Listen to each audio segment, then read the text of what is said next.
fact is, because we're affected by so many channels every day, so much information, 1.3 is the channels you and I can handle at the same time, 5.4 with kids. So the reality is we cannot handle that over information, so we need to get around that. And the only way we can do that is to understand that generation instant gratification is a generation which we have to take serious, because that's you and me. But there's another thing to it, and that's the non-conscious part of the brain. Remember, 85% of everything we do every day appeals to the non-conscious part of the brain. And that basically means that you need to be aware of what signals you're sending, when and how and to who, and not leaving it to a coincidence. So what's the rule of thumb? The rule of thumb is you need to own at least 3 smashable components. At least 3.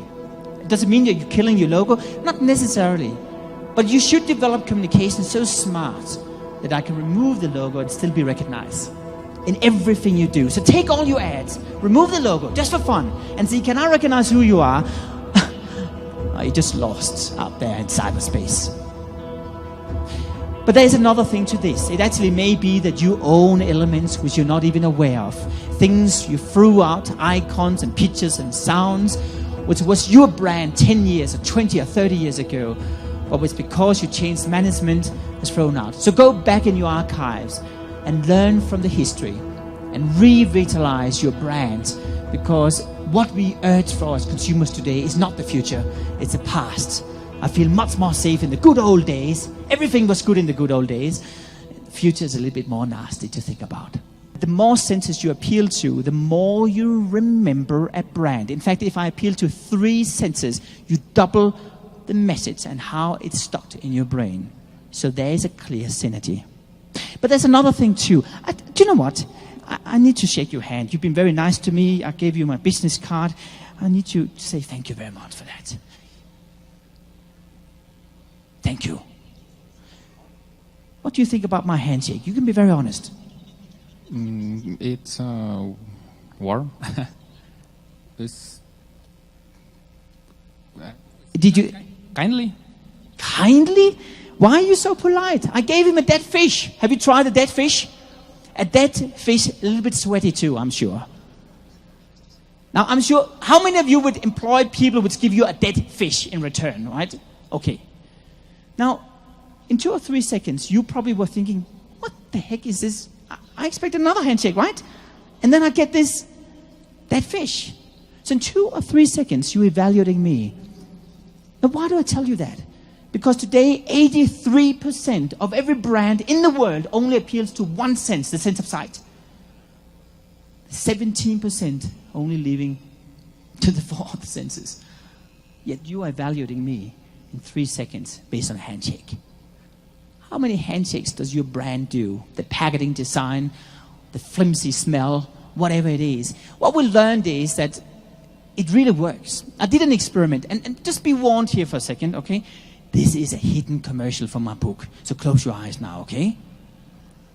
But we did an experiment with that book. I went into Barnes & Noble in the United States. I gave consumers 2 options, or rather the staff. I said to the staff, hey, you can either choose to give that biology by just pointing at it. Say, that's a book, buy it, to the customer. Or you could choose to take the book down the shelf and give it to the customer and make sure he holds it or she holds it for at least 12 seconds. Which one do you think was selling the better? The last one, 60% more. Because the tactile sensation is another memory encoding in our brain. The senses have an enormous information load on our brain. We did an experiment with sound and vision, and when we play those 2 aspects separately, they really don't work. But when we play them at the same time, show people a picture and play the sound at the same time, we have this amazing synergy. So 2 plus 2 is not even 5, it's probably 7. How many of you are using branded sound on your website? I'm not thinking about a whole nightclub, right? I'm thinking about just a twist to make people go into the right mood. Or do you just assume that sound, why the heck use that? We learned that sound plus vision activates the reward centers in our brain. So much so that people get hungry when they listen to this special music we created for a restaurant chain in the United States.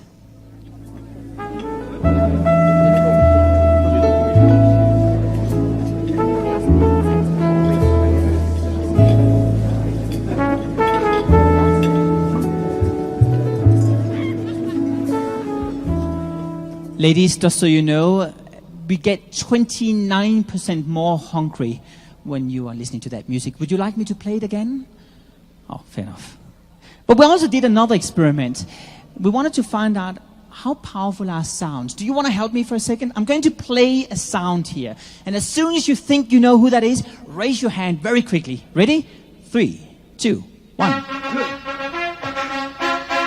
Gee, well, you don't like Rocky at all, do you? Okay, let me try another one. I'm going to play one beat and then see if you can recognize who is this. Ready? Here it comes.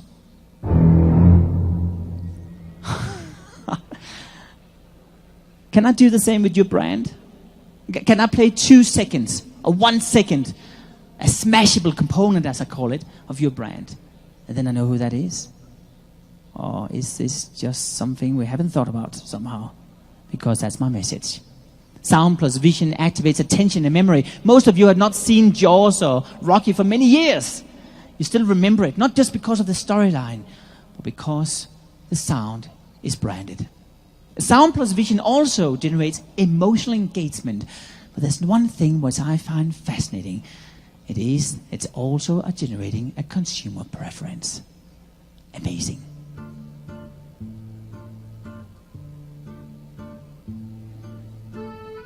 Do you think about any particular country or city in the world right now? Just any. Just name any. Oh, clever man, Paris. You want to come with me to Champs-Élysées and we'll have a croissant and a cup of coffee. In fact, we played that sound in a retail store. It was an experiment. We exposed consumer for wine and music at the same time. People first had the choices of French wine. And then they had the choices of German wine. Now, then we played the French music. And what was fascinating was that people loved the French wine, suddenly. In fact, they choose it 77% more than the German wine. We asked them why. They said, I have no idea. I just feel like I'm in a French mood. But when we changed it to the German music, the whole thing swapped around. And 69% preferred the German wine. Because this is not a matter about rational thinking. It's a non-conscious signal which we're associating with this whole way of building brands. When you build brands in the future, there's 8 points I would recommend you to look into. First of all, do you appeal to the non-conscious part of the brain at all? And I'm putting a sliding scale up there, so if you really appeal to it well done. But probably most of you are not. Secondly, do you multitask? Can you appeal to multitaskers? Third, do you have a green and a blue script? Fourth, can I smash your brand? And what smashable components do you own? What is your sensory branding strategy? What's your somatic marker? And most importantly, what is your emotional strategy? Because this is the biology. It's the idea about making sure we send a signal which is not just a coincidence, but part of our brand.